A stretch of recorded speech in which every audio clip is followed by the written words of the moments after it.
Bonjour, c'est Delphine, bienvenue sur ma chaîne, basée sur le business en général et l'immobilier en particulier. Aujourd'hui, nous allons parler des notaires.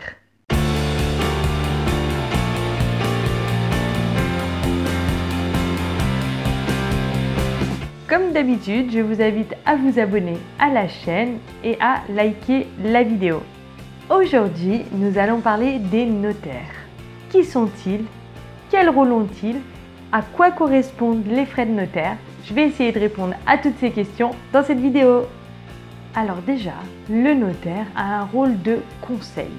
Le notaire est là pour vous conseiller, notamment au niveau du droit de l'immobilier par exemple, du droit de la famille, pour les successions ou les régimes matrimoniaux. Je vous invite à aller voir ma vidéo qui en parle. Pour le droit des sociétés aussi, ou la fiscalité. Donc vous pouvez aller le voir quand vous avez des questions particulières sur des projets qui vous tiennent à cœur. Sachez que le notaire est impartial et qu'il est tenu au secret professionnel. Alors vous pouvez vraiment aller lui poser toutes les questions qui vous passent par la tête, il n'a pas le droit de les divulguer.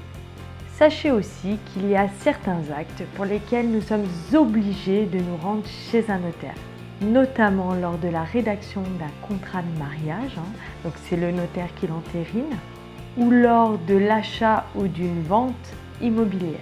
Pour les successions aussi, où il y a un patrimoine, c'est le notaire qui s'en occupe. Le fait de passer par un notaire pour ces actes nous apporte une protection juridique car ce sont des actes authentiques. Si par exemple vous ne souhaitez pas aller chez le notaire pour un contrat de mariage, vous serez forcément marié sous le régime de la communauté réduite aux acquis. Donc encore une fois, je vous parle de ça dans la vidéo sur les régimes matrimoniaux, je vous laisse aller la voir. Il faut savoir que les notaires ont tous le même coût dans toute la France. Alors à quoi correspondent les frais de notaire? On va pas se leurrer, les frais de notaire sont quelque chose qui est quand même assez élevé, ça prend quand même une sacrée place dans le budget. Alors que ce soit pour un contrat de mariage ou pour l'achat d'un bien immobilier. Les frais de notaire correspondent à sa rémunération, qu'on appelle les émoluments du notaire, et aux différents impôts qu'il doit collecter. Il faut savoir que les impôts correspondent à 80% des frais de notaire que vous payez environ. Les frais de notaire correspondent à 8% environ du prix du bien que vous souhaitez acheter. Et pour un bien neuf, il est d'environ 2 à 3%. Alors attention, est considéré comme un bien neuf, un bien qui sort de terre et qui n'a jamais été habité. Un logement revendu dans les 5 premières années de sa construction n'est plus considéré comme un bien neuf et ne bénéficie donc pas des frais de notaire réduits. Alors comme vous pouvez constater, les frais de notaire sont donc une part non négligeable du coût de votre futur achat. Souvent, les banques nous demandent donc un apport du montant des frais de notaire, mais ce n'est pas toujours le cas, on peut financer à 110%. Ça c'est pareil, on l'a déjà vu dans une vidéo, je vous invite à aller la voir. Une petite précision, les frais de notaire s'ajoutent au prix d'achat. Donc pensez-y bien lorsque vous montez votre dossier bancaire.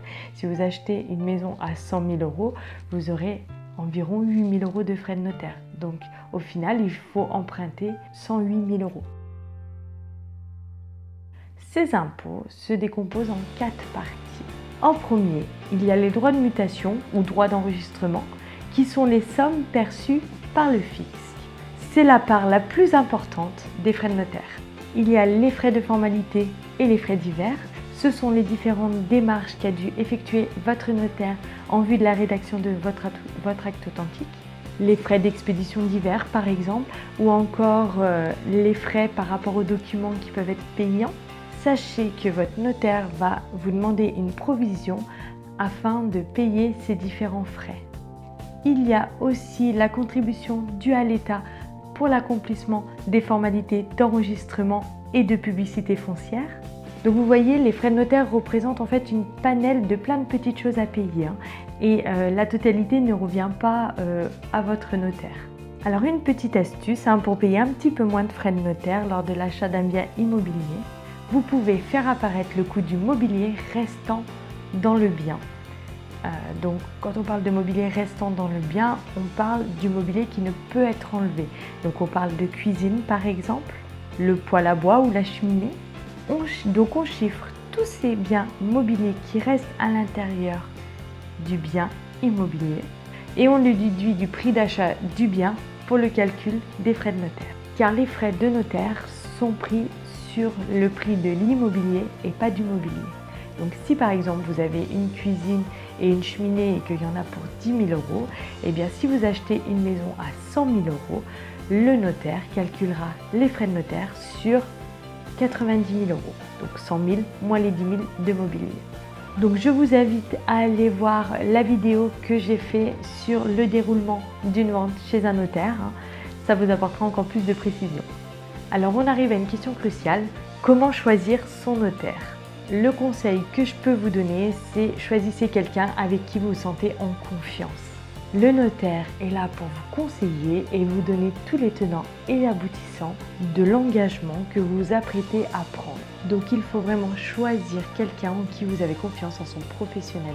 Sachez que les notaires, du fait de leur rôle de conseil, peuvent vous recevoir gratuitement pour vous conseiller au mieux de vos intérêts. Voilà, c'est fini pour moi pour aujourd'hui. J'espère que cette vidéo vous aura intéressé. N'hésitez pas à me dire ce que vous en pensez dans les commentaires. N'hésitez pas non plus à vous abonner à la chaîne, liker la vidéo et pourquoi pas partager. Sur ce, je vous dis à bientôt. Bye bye.